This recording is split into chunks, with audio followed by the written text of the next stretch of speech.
মাথায় রাখবেন, যেই মেয়ের স্বামী খারাপ, যেই মেয়ের হাজবেন্ড খারাপ, তাকে মেরে ফেলার জন্য বিষ লাগে না, তাকে মারার জন্য কোনো গুলি লাগে না, সে এমনি শেষ। যার হাজবেন্ড খারাপ, তার জীবন অলরেডি শেষ, তাকে মারার জন্য কোনো বিষ লাগবে না, কোনো গুলি লাগবে না, কিচ্ছু লাগবে না, সে এমনি শেষ হয়ে গেছে। শুধুমাত্র স্বামী যে কষ্ট দেয়, ব্যাপারটা কিন্তু এরকম না। কিছু কিছু স্ত্রী আছে, I am really sorry to say that, এরা দাজ্জালের চাইতেও খারাপ। ঠিক কিনা বলেন যুবক ভাই? মারাত্মক লেভেলের এরা।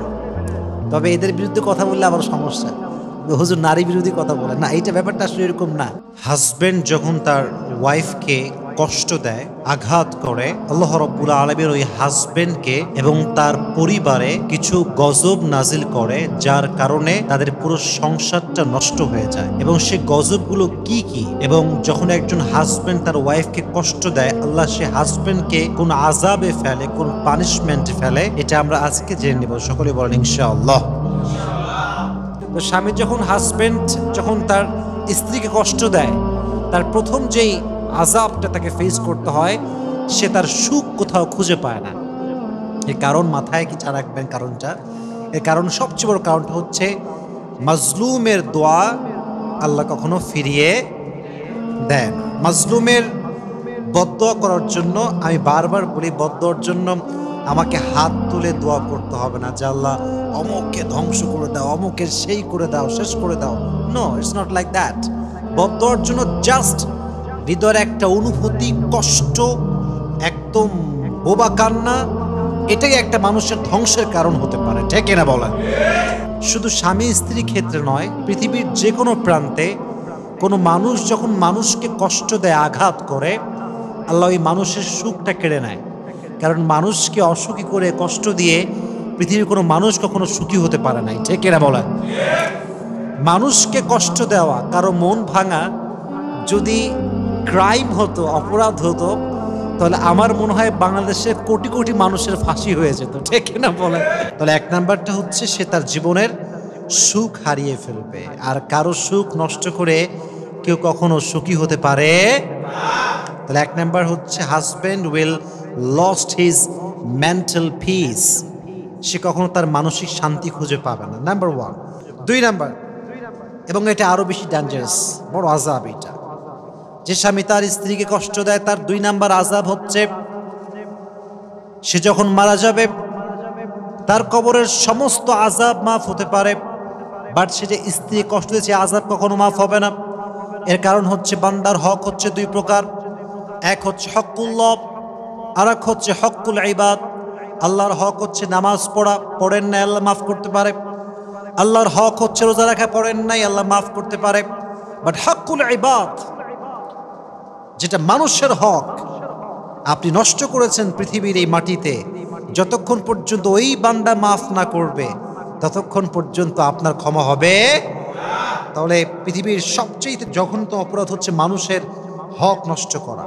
মানুষের হক যে নষ্ট করে, সে মূলত ক্ষমা পায় না। আমরা মনে করি যে দিলাম কষ্ট, কি হবে? কিচ্ছু হবে না। কিন্তু আমরা বুঝলাম না যে এই দিন দিন না, আরো দিন, একদিন আসবে যেদিন আমাকে হিসাব দিতে হবে। হ্যাঁ, কাঠগড়ায় দাঁড়াতে হবে, আমাকে হিসাব দিতে হবে যে কায় কষ্ট দিয়েছিলাম আমি। এই জন্য প্রিয় ভাইয়েরা, নিয়ত করে ফেলি আমরা সবাই যে আমাদের জীবনে আমরা কখনো ইন্টেনশনালি, মানে ইচ্ছাকৃতভাবে, উইলিংলি আমাদের ওয়াইফকে আমরা কখনো কষ্ট দিব না। রাজি আছেন তো ইনশাআল্লাহ? বউ বলে কথা না, পৃথিবীর কাউকে আমরা উইলিংলি বা ইন্টেনশনালি, ইচ্ছা করে কাউকে কখনো আমরা কষ্ট দিব না ইনশাআল্লাহ। জোরে জোরে বলেন ইনশাআল্লাহ। তিন নাম্বার, যে স্বামী তার স্ত্রী কষ্ট দেয়, এটা পৃথিবীর অনেক বড় একটা লস, দুনিয়ার অনেক বড় একটা লস। সেটা কি জানেন? রিজিকে বরকত থাকে না।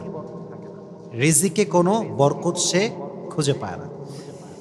এর কারণ হচ্ছে, আমি আগেই বলেছি, ভূমিকায় একটা কথা বলেছিলাম, স্বামীর জন্য তার জীবনের সবচাইতে উত্তম উপহার হচ্ছে স্ত্রী। বলেন কি? এবার হাদিস শোনেন। নবীজি বলেছে, ইদা কুনতা ফি নিআমাতিন, যখন তোমরা কোনো নিয়ামতে থাকো, নিয়ামতের মূল্যায়ন করো। এর কারণ, ফাইন্না যুনুব তাজিলু নিয়াম, যখন বান্দা অবাধ্য হয়, আল্লাহর হুকুমের বাহিরে কাজ করে, তখন নিয়ামতটা কেড়ে নেয় একজন। আওয়াজ দিয়ে বলেন, তিনি কে? Your wife is your ni'mah. Your wife is blessing for you. আপনার ওয়াইফ তো আপনার জন্য বড় নিয়ামত। তা আপনি যখন নিয়ামতের মূল্যায়ন করছেন না, এটার একটা ধকল আপনার বইতে হবে। সেটা কি? আপনার রিজিকে বরকত থাকবে, আল্লাহ বরকত উঠায় ফেলবে। আল্লাহ আমাদের সবাইকে এটা বোঝার তৌফিক দান করুন, পড়া আমিন। তাহলে স্ত্রী কষ্ট দিলে আপনার রিজিকে বরকত থাকবে না, এটা কিন্তু বড় মারাত্মক জিনিস। রিজিকে বরকত যদি পেতে চান, স্বামী স্ত্রীর মাঝে বন্ডিং ভালো হতে হবে এবং ভালোবাসা শুধু আল্লাহর জন্য হওয়া লাগবে। রাজি আছেন তো ইনশাআল্লাহ? 4 নাম্বার সবচেয়ে বড় আযাব এবং সবচেয়ে বড় পানিশমেন্ট, সেটা হচ্ছে এই স্বামী যখন তার স্ত্রীকে কষ্ট দেয়, এটার এফেক্ট তার সন্তানের উপরে পড়ে। আমি আগেও একবার একটা লেকচারে বলেছিলাম এই কথাটা। স্বামী যখন তার ওয়াইফের সঙ্গে রুডলি বিহেভ করে, এটার প্রভাব সন্তানের উপরে পড়ে। এবং যখন এটা আমি বারবার বলি, দেখেন আপনার বাবা যদি চোর হয়, আপনাকে মানুষ ব্লেম করবে, চোরের ছেলে। আপনি যদি ডাকাত হন, আপনার বাপকে বলে মানুষ ডাকাতের বাপ। কথা ঠিক আছে কিনা বলেন? আমাদের গুনাহ মাঝে মাঝে পরিবারের জন্য গজবের কারণ হয়ে দাঁড়ায়। যে বাবাগুলো আজকে ওয়াইফকে কষ্ট দেয়, তারও তো একদিন মেয়ে হবে, হবে কি হবে না? তার মেয়ে বড় হলে একদিন বিয়ে হবে কি হবে না? তো বাবা হয়ে সে তার স্ত্রীর উপর জুলুম করেছে, আগামীকাল তার মেয়ে একজনের স্ত্রী হবে, তারও জামাই হবে। তার জামাই যে তার বউ কষ্ট দিবে না, এটাই কোনো গ্যারান্টি আমাদের কাছে আছে?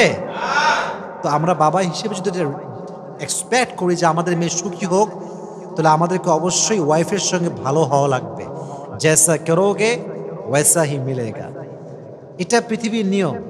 ঘুরে ফিরে সব ফিরে আসে, সব চলে আসে এক সময়, সব ব্যাক করে। যত জুলুম করেছি, অত্যাচার করেছি, আজ না পাই, 1 বছর পরে গিয়েও কিন্তু মানুষ ফিল করে যে আমি অন্যায় করেছিলাম। ঠিক কিনা বলেন যুবক ভাইরা?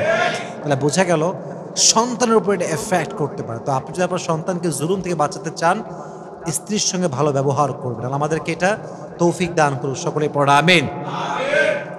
5 নম্বর হচ্ছে এই সন্তান রিলেটেড, সেটা হচ্ছে যদি কোনো স্বামী তার স্ত্রীকে কষ্ট দেয়, আঘাত করে, আল্লাহ তাকে নেক সন্তান দান করবে না। নেক সন্তান দান করবে না। বলবেন যে হোয়াট ইজ দ্য লজিক? রেফারেন্সটা কি, লজিকটা কি? দেখেন, আমার কাছে একটা লজিক আছে। লজিকটা হচ্ছে এইরকম, মাথায় রাখবেন, স্বামী স্ত্রীর সম্পর্ক হচ্ছে একটা হালাল সম্পর্ক। হালাল সম্পর্ক। একজন স্ত্রী যখন তার স্বামীর থেকে মেন্টালি টর্চার হয়ে পাগল হয়ে যায়, কষ্টে তার জীবনটা আধমরা হয়ে যায়, মাথায় রাখবেন, এটা আমি অ্যাকচুয়ালি বলতে শাই ফিল করছি, বাট বলতে হবে আমাকে। যেই রিলেশনের মাধ্যমে, ফিজিক্যাল রিলেশনের মাধ্যমে সন্তান আসে, এটা কিন্তু হালাল রিলেশন, এটাকে আল্লাহ বৈধ করেছেন। বাট যখন তার স্বামী কষ্ট দিতে দিতে দিতে তাকে মেন্টালি শেষ করে ফেলছে, তখন একজন স্ত্রীর ভেতরে যে ওই মনোমানসিকতা যে স্বামীর সঙ্গে সে একটা রিলেশন করবে, ফিজিক্যাল রিলেশন, ওইটা থাকে না। সে যা করে বাধ্য হয়ে করে।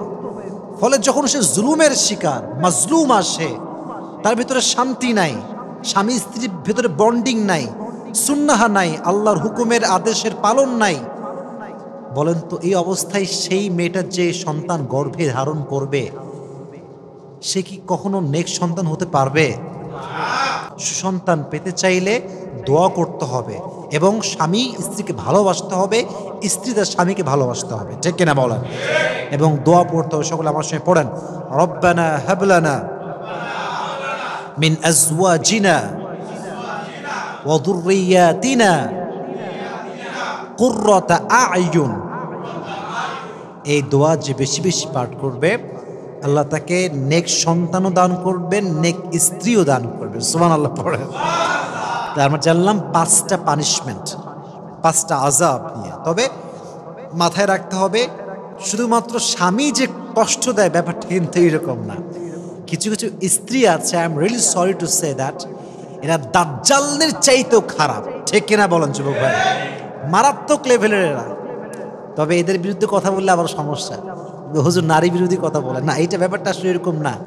আসলে পুরুষের একটা নির্যাতন আছে, আমরা নারী নির্যাতন নাম শুনছি, বাট পুরুষ নির্যাতন হয়, বাট এটা প্রাইভেট থেকে যায়, এটা গোপন থেকে যায়। আপনার বাড়িতে থাপ্পড় আপনার মারছে, আপনি বলতে পারবেন আমাকে এসে? বললে তো আপনার ব্যক্তিত্ব নষ্ট হয়ে যাবে, বলবেন না। তাহলে বোঝা গেল নারীর নির্যাতনটা প্রকাশিত হয়, বাট পুরুষ এই যে নির্যাতিত হয় এটা কখনো প্রকাশ পায় না। তো শুধুমাত্র স্বামীর ক্ষেত্রে বললেই হবে না, স্ত্রীর জন্য আযাব আছে না নাই? আল্লাহ প্রত্যেকটা স্বামীকে, প্রত্যেকটা স্ত্রীকে একে অপরকে মূল্যায়ন করার তৌফিক দান করুন, সকলেই পড়া আমিন।